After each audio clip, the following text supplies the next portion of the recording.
He lost everything. That is not a line from a movie. That is not a story you hear from a distance.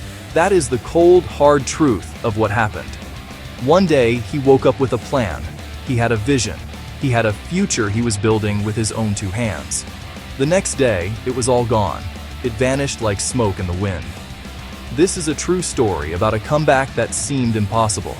It is a story about hitting rock bottom, feeling the concrete scrape your soul, making the choice to stand up one more time. It is a story about pain. It is a story about work. It is a story about the raw power of a decision to rise from the ashes. He did not come from a world of privilege. He grew up small and quiet in a world that felt too loud. He had one small room to his name, very little money in his pocket. But what he lacked in resources, he made up for in dreams. His dreams were not small, they were colossal. He saw a life for himself that was different. A life where he could provide, where he could breathe.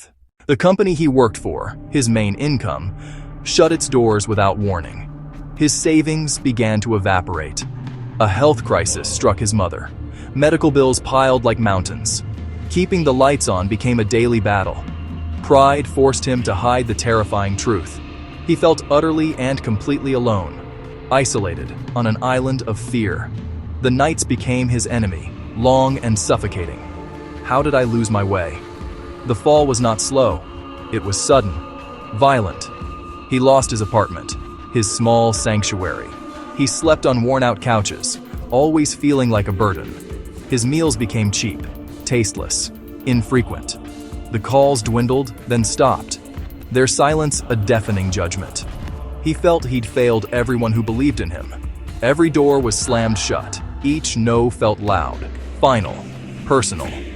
The low point was not just a place, it was a state of being. Cold concrete under his cheek, nowhere else to go.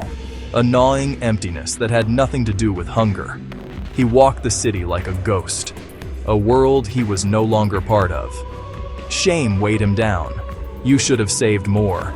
You should have seen this coming. You trusted the wrong people. In the deepest darkness, one small thing remained.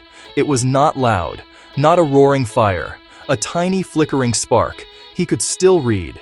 He still had a notebook and hands capable of work, a fragile sliver of hope, a refusal to surrender.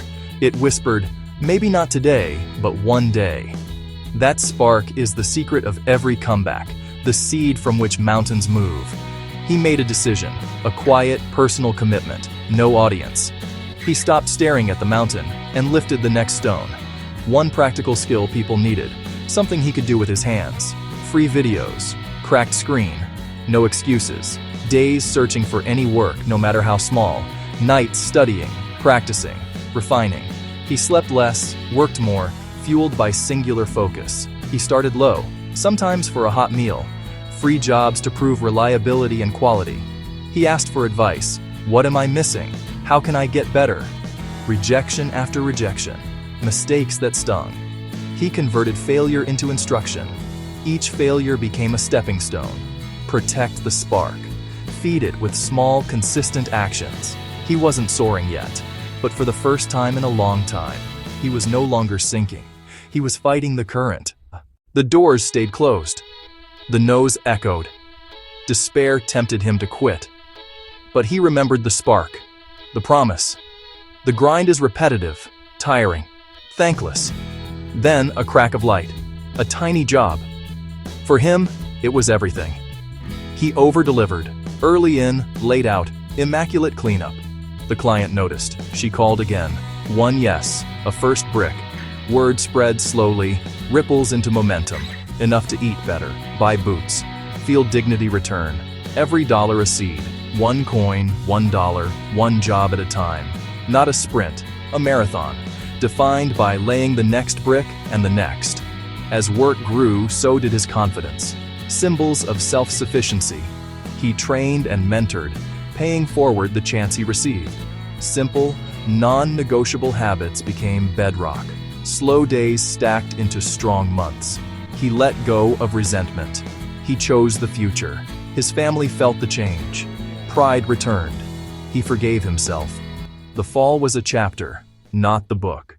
Just because he was back on his feet did not mean the ground stopped shaking. The journey back is not a straight line. New challenges, new fears. What if it all falls apart again? The fear of losing it twice.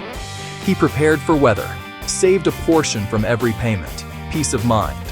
He formalized goals and wrote his why. On low motivation days, the why kept his engine running. He learned to say no.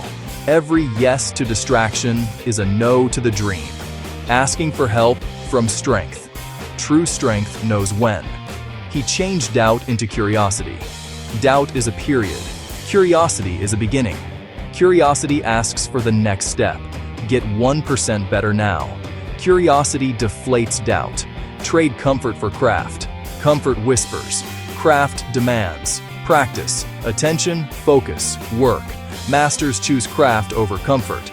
Quick wins are illusions. Steady wins compound into strength and momentum.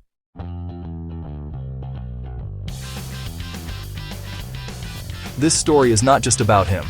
It is about you. It is a mirror. Pain is part of the path, not the end. The real story is how you respond. It is written in the choice you make when you are on the ground. The comeback is forged in 1,000 tiny, brave acts. The courage to start again when fear screams, stop. You have the power to begin. It does not start with a leap. It starts with one small, deliberate step. You need a clear plan of action, not vague hope. Start with this. Step 1. Write one honest truth. What did you lose? What is the real problem? Put it on paper. Step 2. Practice one useful skill 20 minutes a day. Step 3. Set 3 tiny goals for the next 30 days. Your comeback is for you, for your peace, for your family, to know you did not quit. The greatest comeback is the slow, steady return to your power when no one is watching. You have this moment, right now. The time is now. The plan is one step. Open the notebook, make the call, send the email, finish one tiny task today. Keep your spark alive, feed it with work, guard it with discipline, watch it become a fire. Choose your next step, do one brave thing today.